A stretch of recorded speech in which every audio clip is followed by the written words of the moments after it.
guys, welcome back to the Unstables. I hope you guys are doing well. So, in today's video, I'm gonna make paper out of paper.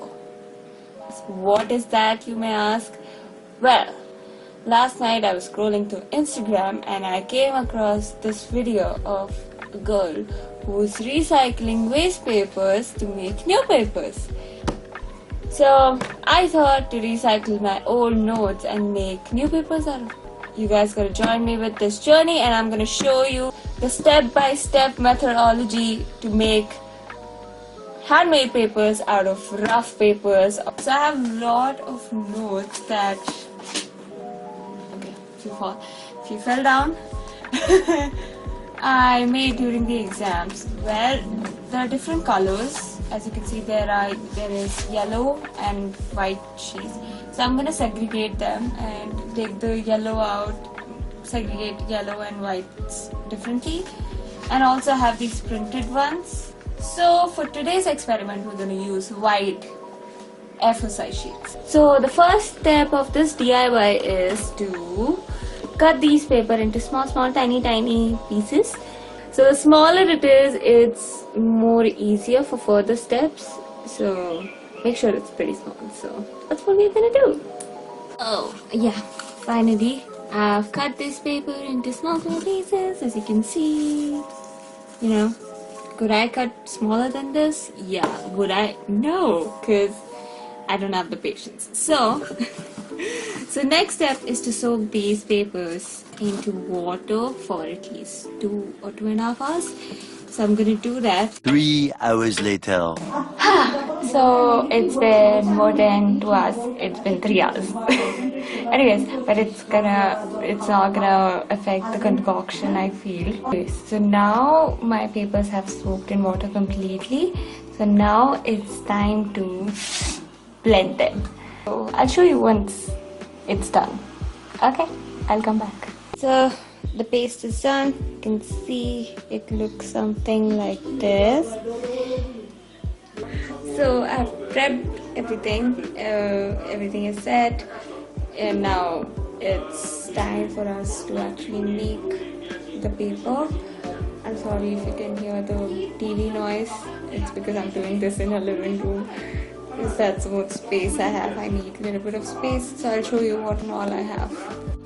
So the first thing I have, my paper mush, a bowl and a square metal tiffin box with sharp edges, and a strainer, poster colors if needed. It's only if you want to color your paper different colors, and a bucket of water, only half filled and big enough so the strainer can enter, and a sponge.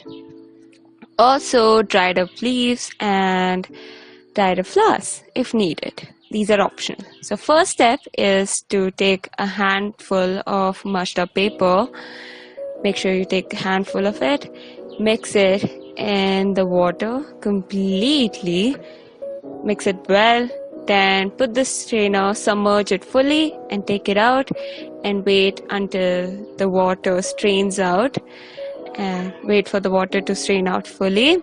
As you can see, as the water is straining, there's a layer of paper on top of the strainer, and once the water is completely strained, put the strainer on top of a bowl, so the complete water would strain out. And then please wait for the water to strain, or else incidents or accidents like this may occur. Yeah, you're stupid. Anyways, once the water is fully strained, you can sponge out the excess water. You can see there are some holes on top of it, but don't worry, it's just rustic. Anyways, take your tiffin box and put it on top of this paper and press it well so that it takes the shape, and take the excess out. And once you take the excess out, you see this rectangular shape of the paper, and then sponge it well for one last time and lay down a plain old cotton sari or anything would work. Any cotton material would work, and then flip your strainer, tap it gently so that the paper falls on top of that sari, and if it folds like this, just gently pick it up and straighten away, and voila, your paper is ready. Later that night. So I put them all in this old cotton sari to dry. I have a bunch of different ones, like these ones are just plain, these one has a little bit of shimmer to it, these have the flowers, these are colored, and this one is like draining still. I am really excited about it. So once it's dry, I'll see you guys tomorrow morning. 2,000 years later.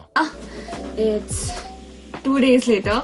I couldn't shoot exactly the next day. There's this huge jackhammer noise going on. Near my house is construction going on, so it was not good for the audio. Let's move on to the main event, the papers. How the papers they were kind of crinkly, and so I had to iron them to make it flat. So they're ready, they're ironed, and this is how they look. Can you see it? Man, it's exactly the color of my wall. Anyways, yeah. This is how they look. This is the sparkly one. Well, the camera cannot capture the sparkle as much. It's very sparkly in real life. As you can see, this is where I mixed the silver sparkle into the water, and this is pretty thick, right? Yeah. And this is the plain one, rose petal one. Well, it didn't come out exactly how I wanted to, because I want the rose petal to be inside the paper. Well, it's more towards the outside, but you can use the paper on the other side, so that's not an issue, because you can't use it on, you can't write anything on this, and it also falls off. And my favorite one is this one. These are the colored ones. Can you capture? Is the color shown in this way? Yeah, this is one of my favorite ones. It is pink in color. It's showing way lighter on camera than it is in real life. Well, it's pretty bright in real life. It's pretty, what do you say, like very dusty rose, which is one of my favorite type of pink.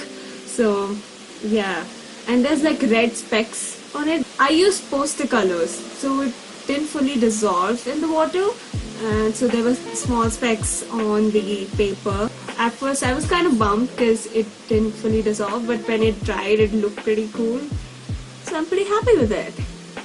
Anyways, these are my papers that I made, and I'm really proud of them. I can actually make like a diary out of it, so I'm really happy. It came out really well. Next time I'm gonna use the color for sure. Well, that's it for today's video. I hope you guys enjoyed it. I had fun with this little paper making adventure. I hope you guys felt the same. Well, in more serious note, please stay safe, stay healthy, wear a mask, use a sanitizer, and I cannot emphasize on how important it is to wear a mask when you go outside.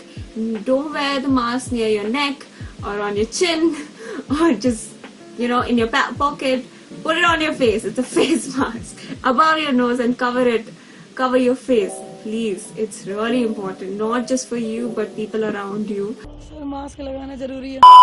So if you like this video, comment down below what else we should do in our next video, and please subscribe to our channel, hit the notification bell so that you get notified every time we post. Well, this is it. We'll see you guys the next time. Bye!